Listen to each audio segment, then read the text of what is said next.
A photo of a mast being constructed at the Amuwo Odofin estate, Mile 2, hits a portal from a concerned resident of the area who cited an abuse of their right to know what was happening. We followed up on the story in order to unravel the mystery mast causing disaffection amongst them. Last quarter, we ran a story on some loosely hanging cables within and around the premises of St. Peter's Anglican Church, Alausa, putting lives at risk. We revisited to see what has happened after then. These and more on Eyewitness Report. I am Chris Elems. Now let's go to Amuwo Odofin, Lagos, where some residents feel taken for granted by the Lagos state government while attempting to site a mast within the confines of their estates. What is this mast all about? Find out on our tour.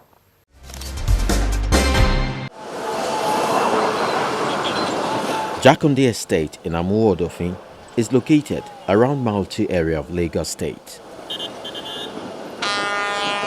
Our visit here is to find out what may have gone wrong but necessitated an altercation among the people.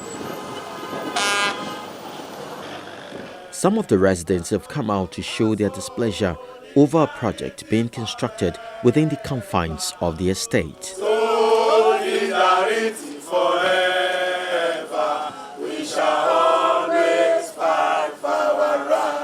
At the site of the construction are materials not yet utilized and a truck that brought them. Here is the mast undergoing construction. They are not sure if it would be beneficial or harmful. This is even compounded by the alleged deployment of police to keep them quiet. Overnight, a group of people just come into our community, begin to install an antenna, mass communication antenna in our community, which we believe is not supposed to be in this community, which is very, very hazardous to our health. 90% of the residents in this estate are elderly people, are retirees, and people that have served government and have left meritoriously. But all we have gotten is intimidation. In the midst of the mounting of this project, we have never for once tamper with any of their material. You can see the level that the project has gone to because as a result of the compromise that the community has given. When we went to the sole administrator to seek clearance, they said, let them go up at a certain stage. And we got to this point. When we saw it is the structure of a mass, and we said somebody should come and clarify. But instead, what we get is mobile policemen come fully armed, which they have started intimidating. Only for yesterday, they came with black Marias and female police women to say because the people that are leading the protests are women, they will leave them to handle them. And what beats my imagination, you see mobile policemen that are supposed to be protecting people that are vulnerable. You are showing show of force.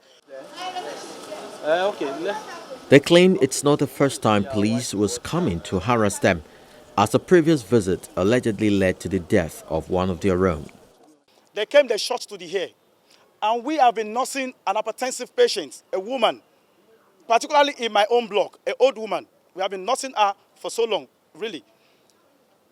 And as the result of that gunshot, she had an attack instantly, which we rushed her to the hospital. We tried to manage her. Few days after, she died. Yet, we got this contractor informed that we've lost somebody as a result of the gunshot to the head. Till today, he has never sympathized with us. Some family members of the deceased are also here.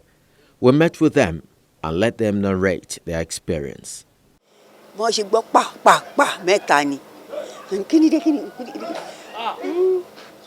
Immediately Mama heard the gunshot thrice. She panicked and wanted to know if it was a gunshot. We told her it was only a fight outside. After that, she went into coma, and we rushed her to the hospital, where she gave up after 3 days. However, the residents feel the estate leadership is culpable, and so they are pointing accusing fingers at them for not carrying others along. We have a chairman, we have president, all of them. They just did this thing on our behalf. They didn't carry us along. We residents, we don't know anything. Then when we started hearing rumors that they are bringing this thing, we have a chairman here. He called a meeting And he told us that nothing is happening, whereas he's among the people bringing this thing down. He covered everything. We don't know anything until about 2 weeks ago we saw them bringing their tools here. Then we tried to say, what is happening? What is happening? Before we know it, the following day, they came with mobile police. In his response, the unit leader denies knowing anything about the project, which he claims also came to him by surprise. We are not carried along. They brought a letter signed on the 10th of that October, but we actually received that letter here 3 or 4 days after it had been signed. Then a general meeting was called to our community hall, and in one voice we said we don't want. After we said we don't want, the meeting ended up at that level. Everybody goes away. They came on that Friday again with the policemen. People shouted at them, we don't want, we don't want, we don't want, we don't want. Then along the line, one of our leader here called the administrator and the council manager.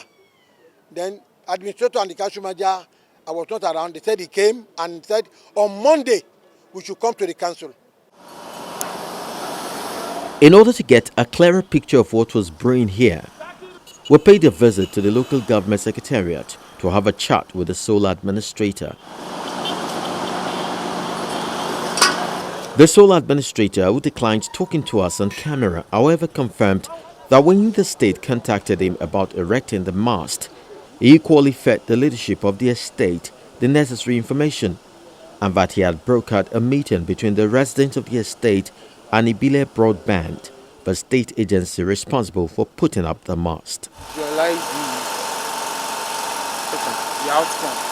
When projects such as this is to be carried out, certain parameters are to be observed, as pointed out by the helmsman of La Simra, another state agency responsible for maintaining infrastructure such as Mast.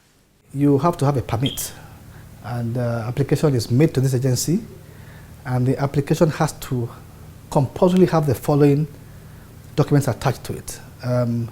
First of all, is the foundation structural drawing. We need to have a full copy of that, and a copy of the soil test report.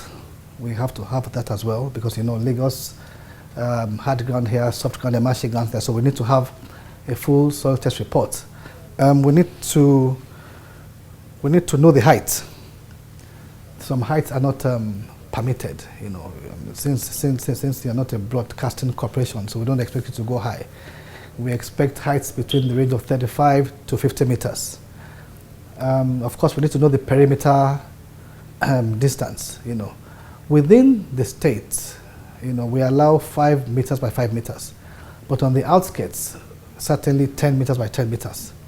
So all these are put together as an application to us, and then, you know, the engineers will go for the survey, a detailed survey report. It might take a day or two, after which the report goes to the next reporting level, and then if it's okay, if all the conditions are met, we come up with an assessment bill, and after payment you get issued your permit. And after that, we go to the post-permit stage, which is when we have the project managers from the agency attached to that particular project from start to end, you know, to completion of the tower. In the case where a proper application is put in, you will not have that happen, because we'll have done the survey to see that yes, you know, it's in a greenfield area, or if it's a rooftop, it's clear, the structure is okay. But when you violate, it's when we find out that you are encroaching on the setback, which is, you know, a setback. Then of course we ask you to relocate your tower. You know, I mean, we don't want to be seen as an enforcement agency. We want to be seen as an agency that is providing service, you know, service delivery. You know, in as much as we can enforce, we have the powers to enforce, but we rather be seen as a service delivery agency. Did Ibile Broadband follow due process? What's the project all about?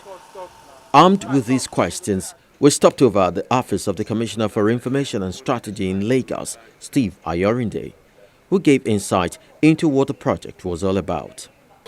We won't do anything to affect, any community or any estate because this is in the interest of the state on the long run, because we're talking about security, we're talking about kidnappings, and these people are not from outer space. In most cases, they do not even cover their faces. In most cases, they live, among the people, and therefore the need for a smart city project, the type that we have, becomes very necessary, becomes very dire, because we will have access to data, access to information. The very solid command and control place in Lagos State will have access, to every type of incident that might happen either in the afternoon or at night, as I said, because all the CCTV cameras, will capture practically everything going on within a particular radius in that area, just to make sure that we are on top of what is happening in the state. It is not necessarily about policing a police state, it is about a smart city. And smart cities are very concerned about security, about health, and of course about managing traffic. Part of what we're also talking about is the fact that by the time the light rail project comes on board, by the time, and which is pretty close to the area that we are talking about, by the time that we expand the BRT buses, and we're already working on phase 2 after Ikorodu, that goes all the way to the island. We're already working on phase 2 on paper, from Iyanopaja to Abule Egba all the way down to Ikeja, and to Oshodi. By the time you have all these things, what it means is that people can sit down in the comfort of their homes, check the schedule for the BRT on their phones, and decide on what time they will leave their homes, in 10 minutes, in 5 minutes, or what time they will connect from a bus to a train. Those are the qualities and characteristics of a smart city. There are over 100 sites being worked on in the first phase of the project. He dismissed the claim that there was harm associated with the smart city mast. I know for a fact that the type of radiation that you and I, many of us, are exposed to at homes, using our phones, using gadgets, is a lot higher than some of the masts, some of the components in the mast that they are putting up. Because once you put masts up, and the exposure to the heather actually, takes away what could be injurious whatsoever. Because the beaming is not to the houses or to the resident, is to, is to the atmosphere, and therefore that takes away, any injurious components in comparison to the phones that we put in our pocket, the phones that we use about maybe 3 or 4 hours a day out of 24 hours, in our hair drums and everything. Those are even a lot more injurious. As for these Jakonde Estate residents who are currently not at home with the processes and for the intimidations they've suffered, he lent a voice. It is possible that there's a bit of compromise or, timidity on the part of some of their leaders or stakeholders, those who even know 1 or 2 things about those who worked with our private sector partners in making sure that the work, goes on very, very well. But we need to speak to the people. The message from Lagos State Government is that the state government will not do anything untoward, anything at all that will be injurious to their health, to their well-being, to the society. Now that we are aware that there are issues, Lagos State will mobilize again with our partners, with the local government authorities, with Ibile Broadband, to make sure that we are on the same page with the people. We will speak with them, with the youth, with the women, with the students, and with the leaders on record to make sure that nobody misrepresents government in a manner that will be injurious to the people. This is the government of the people. We will not do anything that will injure them. We assure them of that. The Lagos Smart City project, no doubt, is a laudable project aimed at employing technology to making the state saner and safer. A smarter way to go around this is to ensure the people are carried along.